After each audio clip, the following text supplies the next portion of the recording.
Hello everyone, I am Crawlers and this is another episode of Ridiculous Loadout. As you may already know, this is a series I started way back when in the Battlefield 3 days, basically whoring myself out for cheap views, running a suggested loadout from one of you in the comments section.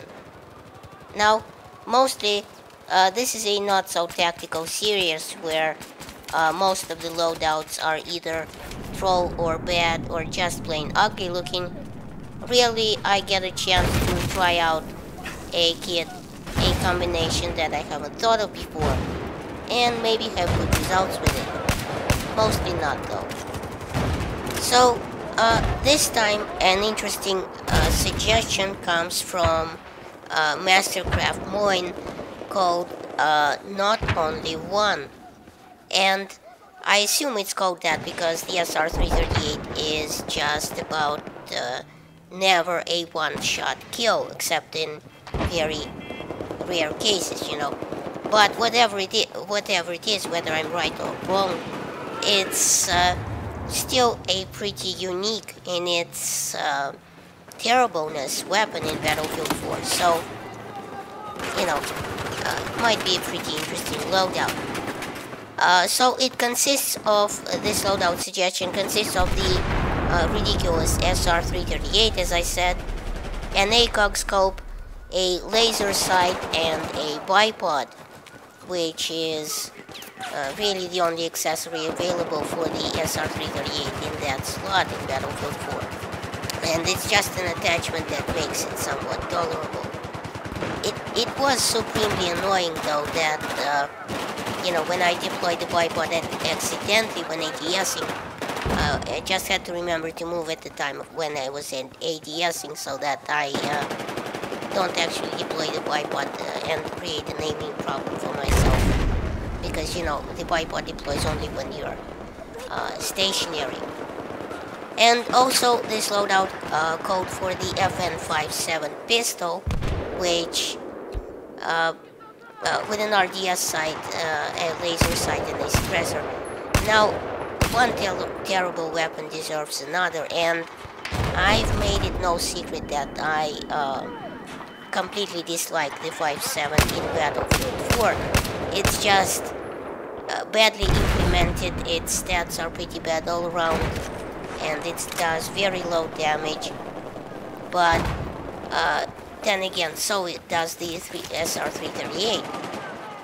Interestingly enough, the fall patch introduced a fix to pistol visual recoil in Battlefield 4, where the animations had it basically bounce up left and right completely randomly, and thankfully DICE went ahead and removed that random element from the visual part of things. So now, you know, pistol shouldn't bounce around unpredictably, you know, giving you a much more use out of it, much more predictability, and, you know, a better use for the red dot sights as they were a bit hard to use before.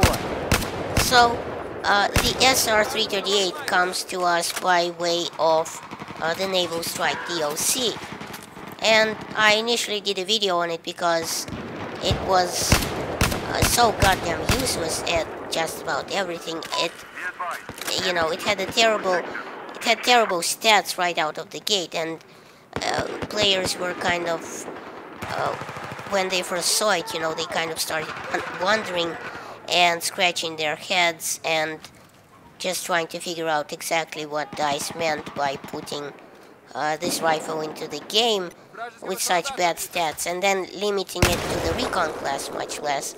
So I kind of thought, you know, I didn't know what to make of it either, so I did a video on it, and, you know, just basically found out what you've been expecting, that it's a useless gun.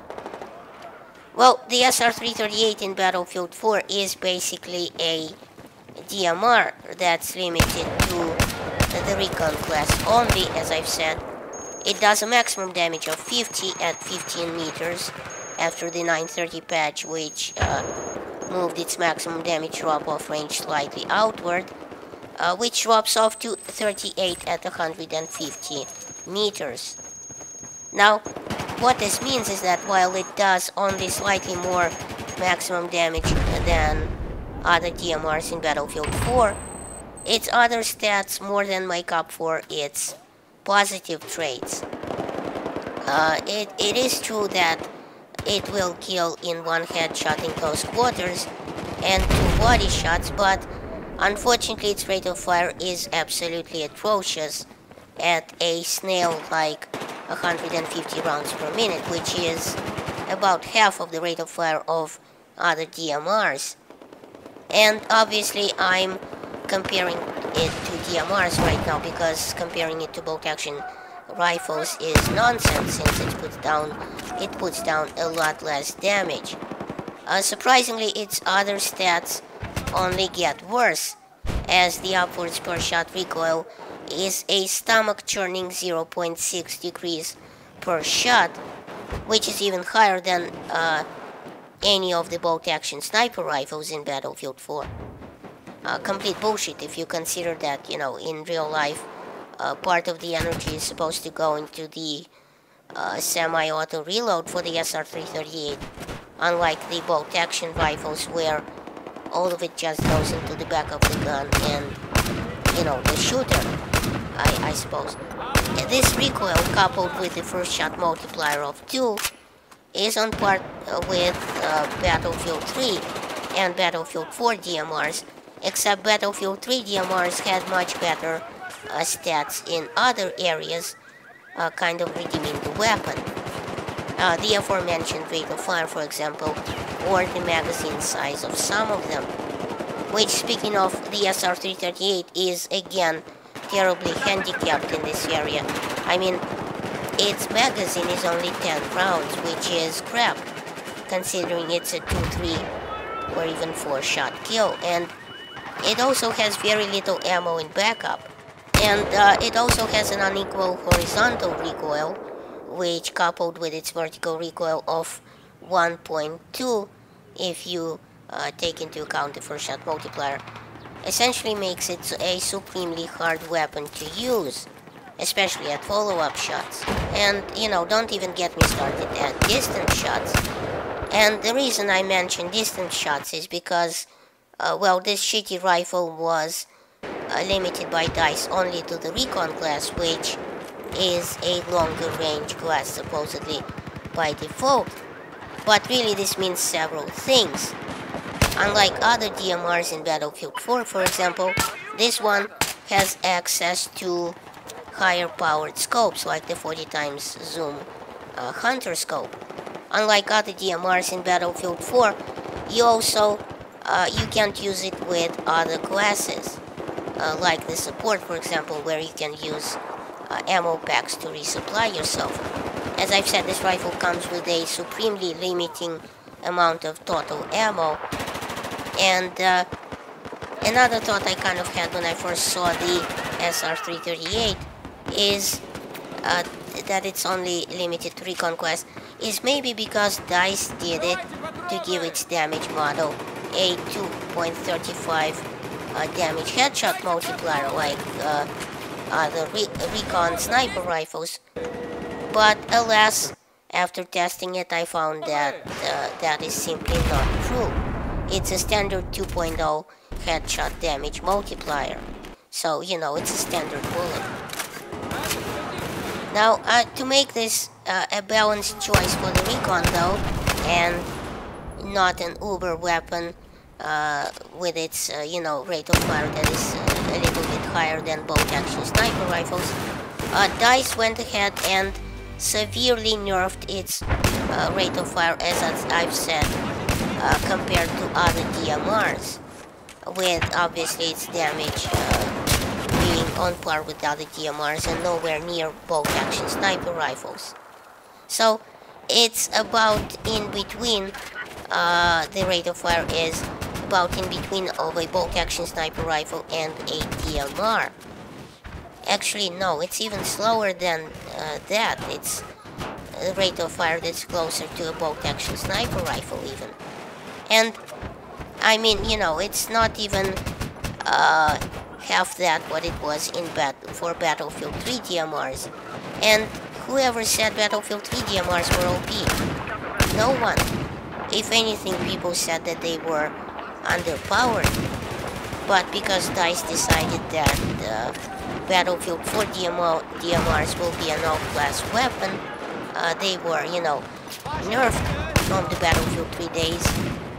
So, they were nerfed across the board to make them a mediocre choice at best. So, the experiment of bringing a Battlefield 3 like a DMR to Battlefield 4, I think, has pretty much failed.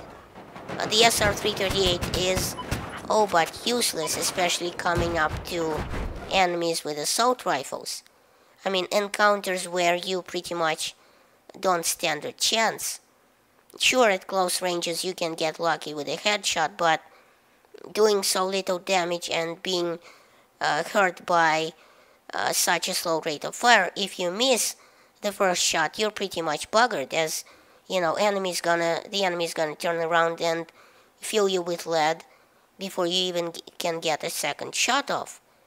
And at longer ranges, the SR-338 becomes pretty much irrelevant, as its slow muzzle velocity and bullet drop is gonna make aiming pretty much impossible, and aiming with a higher powered scope a miracle shot, if much less a kill. And I actually mentioned the SR-338's muzzle velocity because it was so bad before the 930 patch that DICE essentially went and patched it, increasing the muzzle velocity from 500 to 600 meters a second. So, this weapon wouldn't be gathering mothballs, in the closet, so people would actually start using it. It's still not very easy to use, but, we can get a kill occasionally with it. Maybe you'd have more luck if you perhaps threw it at the enemy, but, that's another matter. And you're gonna see me use this rifle mostly on Sunken Dragon, a Dragon's Teeth map, which I think is one of the best for this particular setup. The most magnification I'd ever use with this thing is probably 8 times zoom, and honestly, your small ammo pool is just enough to get, just enough for you to run this gun, because honestly, you're not gonna be able to stay alive long enough with this thing in close quarters if someone, flanks you with an assault rifle. I mean, this map has good sight lines for kind of seeing a good use to this weapon, staying far from the enemy enough so that they don't see you to engage you immediately, but still close enough that that you can shoot them reasonably accurately with follow-up shots without having that 2-second bullet flight time and horrible bullet drop over distance. So, I mean, it's a standoffish weapon. It's best used at medium range or not at all, because in close range fights, as I've said, you're gonna be massacred by anyone with an assault rifle, or even a handgun, for that matter, a handgun, because it's, it's got a higher rate of fire and people will spam it at you. And at longer ranges, it's crap, as I've said. The bullet velocity won't really allow you to hit anything with a, degree of certainty well enough to kill it. So I hope you enjoyed this episode of Loadout, and now, because I don't feel like suffering alone, Mastercraft must also run this loadout and upload it to YouTube, and I'll accept a link down below in the comment section. Thanks for watching. Please rate and share this video, it helps my channel grow.